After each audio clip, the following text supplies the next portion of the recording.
little thought that I had recently is that we're always selling. In every interaction that you're having, you're always selling. And this is why there's a lot of emphasis on learning how to persuade people and convince people. Selling has a bad rap. I think it's associated with crony capitalism, but essentially what it is to convince people to give you something. Now, it's not necessarily money, but it can also be giving you time and energy and some other form of intangible exchange.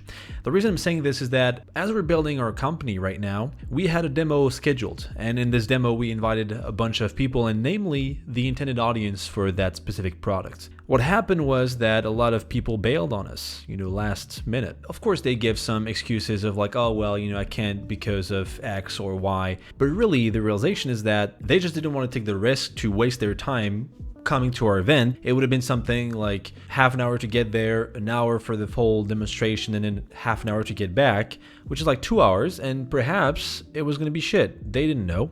We didn't provide anything. We just told them like, hey, we got this cool thing. We talked a bit about what it was going to be, but we didn't really mention exactly what it was. So the realization was that, okay, well, we organized this event and we had a few people come in, but really not the intended audience. And that's a waste of time for us. When we're building this company, really, we have to be super protective over what we are spending our time on. And so, I went with my associate and just, told him like, next time we're going to go to them, to the intended audience, who are mostly architects right now, and just present the tool, the platform, or offer directly to them. Because when you're selling, you need to reduce the friction as much as possible for those people.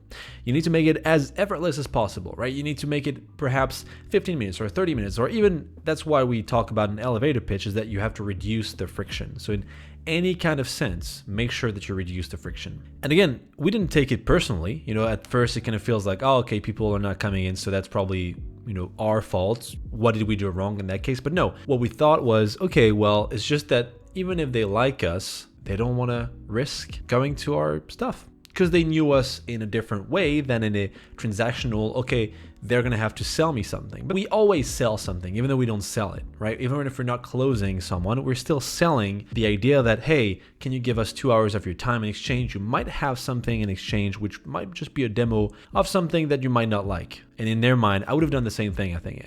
I would not have taken the time. I could have said yes at first, right? Like 2 months before when I got the invite to the demo, but after that, it was like, no. I don't know. I might be spending 2 hours, maybe more, for nothing. And that's not acceptable. That's the resolution we had. We had to think about, okay, well, in the future, what we're going to do is go to them, make it as effortless as possible for them, for the intended audience, for our leads, our prospects, our customers, to spend the least amount of effort and least amount of energy and least amount of time and money with us. That was just a little thought. So if you want to stick around, you know what to do. And otherwise, I'll see you next one. Thanks for watching. Bye.